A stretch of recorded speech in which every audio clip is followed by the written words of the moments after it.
Alright, I want to try something new here, because I love making those like Habs and Flames videos, but I also don't want to exclude like all the Leafs fans, Oilers fans, Canucks fans, that type of thing. But it seems like when I make a video just about either the Leafs or the Oilers or the Canucks, it doesn't get very much engagement. So I want to see what happens when I lump them all together and basically give a preview for all three North Division matchups tonight. So we're looking at Leafs versus Oilers, Habs versus Flames, and Canucks versus Jets. Let's go. Alright, let's start with Leafs versus Oilers. A good rematch here. And you know what? Toronto came out and it was a back and forth affair last game. And Zach Kassian scored the tying goal before Matthews sniped one home to give the Leafs the win. And you know if you're the Oilers, you don't want to go in a skid here. Especially, like, dude, every time Connor McDavid does an interview, he looks absolutely devastated. Like, that's how much this guy just hates losing, right? So you know they're going to want to come out and win for him. But how much can you really work Mikko Koskinen? I know this is incredibly tough of a situation because Mike Smith isn't there right now and there's not really many options. I'm hearing rumors and rumblings that Troy Grosnick might be coming in tonight, but Oilers fans, how much can you really trust that?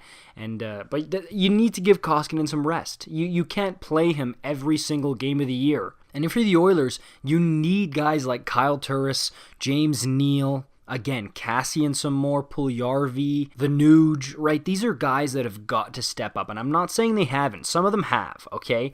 But look, right now, my big three in Edmonton, it's McDavid, it's Draisaitl, and it's Yamamoto. And I know that's a surprise here. And look, Nuge is solid here. But the guys that I just mentioned, I need more from you, okay? And especially offensively. And let's get going on the defense here, okay? Ethan Bear, young kid. I've loved him ever since he's come into the league. Dude, he's probably my favorite Oiler defenseman. He's got to have more discipline, and he's got to improve. I don't think that was a smart decision to healthy scratch him a little while back, because then again, a young kid, you're absolutely shooting his confidence, right?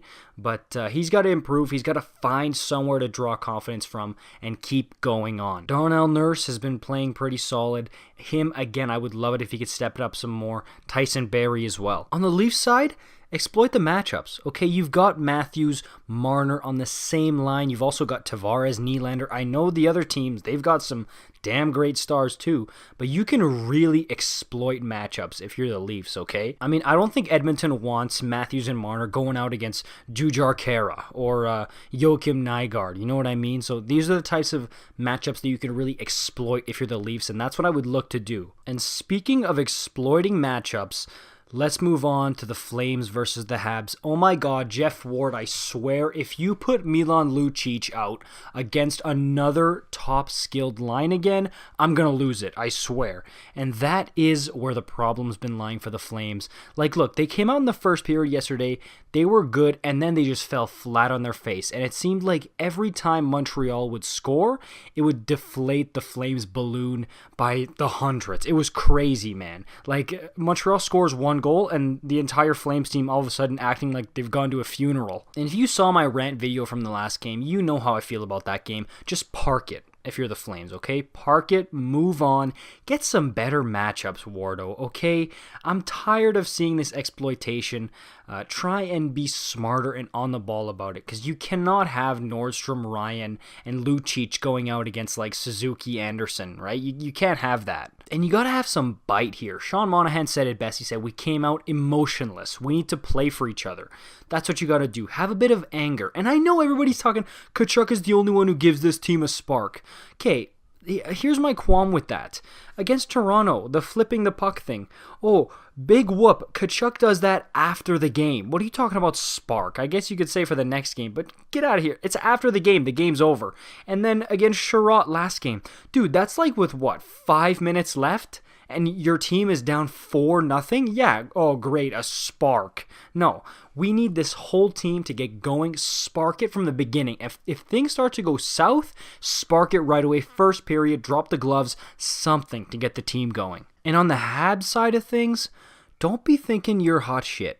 Okay, you are. Don't get me twisted. You are. You guys are amazing. But if you think that way, you're going to lose. So keep playing hungry. You hear that as like one of the biggest hockey cliches, right? Probably a Letterkenny staple of those hockey interviews. But you got to stay hungry. If you guys get too comfortable, you start sleeping, that's when you're going to get bit, and it could turn into a tailspin real quick. Now, I don't think this is going to happen because this team, this Montreal Canadiens team, it's not a bunch of stars who are just kind of floating along, waiting for their cookies. They're a bunch of hard workers. I think they're going to stay on the ball. They've got a really good leadership group too, but that is the key for me if you're the Habs. Do not sleep on the Flames. My big question for you Habs fans, okay? Who you putting in the net? I've seen some Carey Price kind of detractors out there. Are you going Price or are you going Jake Allen? Who you putting in? Let me know in the comments down below. And for the Flames, it's going to be Markstrom. Alright, now we move on to the late game, the nightcap, the Vancouver Canucks and the Winnipeg Jets, which, by the way, everybody, including me, were absolutely sleeping on the Jets. I did not think they were. I was like, oh, look at that defense. No, they're not going nowhere. But they're good, man. They got a good team, and just like with the other teams, don't be sleeping on the Jets here. And if you're the Vancouver Canucks, this is going to be a fascinating one, because big whoop, have a big party. You guys absolutely ass-clapped the Sens 3 times. Great job, amazing, first place medal. No, okay, now you're going to play a real team, a good team in the Winnipeg Jets. Let's see how you come out now, okay, because I remember the Calgary Flames absolutely manhandling them last week, and they did lose a game to the Edmonton Oilers. So now that Pettersson's got a couple of goals, his confidence should be back up. How's he going to play against the tighter checking Winnipeg Jets now? Same with boeser. Boeser's got his cookies. Everybody's smiling, happy, high-flying. Now, what happens if you're the Vancouver Canucks? And also, who do you put in net, okay? Because the Ottawa Senators are not a proper barometer. Like, you can't use that to say, oh, you're a good goalie, you're a bad goalie, because Ottawa's offense, their forward group, is just so dry, man, that you can't just gauge it off that. Like, you're going from Alex Galchenyuk and Derek Stepan to Kyle Connor, Mark Scheifele, Blake Wheeler, Nikolai Ehlers. It's going to be a big jump, and I'm really wondering who the Canucks put in net to deal with it. And if you're the Jets, keep rolling. Okay, people are going to keep sleeping on you, and I know a lot of people are going to say, no, we're not. Yes, they are, okay? The Jets, people are going to underestimate them, and just relish that, being the underdogs, okay? You can really use that to your advantage, and again, the defense, I'm going to be honest with you guys, Jets fans, I don't have faith in your defense. I really don't, but prove me wrong. I would love for you guys to prove me wrong, and just show me what you got back there. I would love it, because you guys have one of the best goaltenders in the world between the pipes there, and you've got one of the best forward groups in the league, in my opinion. One of the best number 1 centers in Scheifele, and then you've got Pierre-Luc Dubois coming. So, I mean, dude, this team can do some real damage. Watch out for the Jets. But yeah, guys, that's going to do it for me. Let me know if you like these kinds of videos where I kind of mush everything up together. If you want them to be longer, shorter. If you made it this far, let me know. Comment POG down there. P-O-G. Let me know. That's how I'll know you made it this far and you do like these long videos. But yeah, let me know your thoughts down below. You know I'm reading all the comments. If you're new here, hockey content every single day, like, subscribe, and I'll see you in the next one.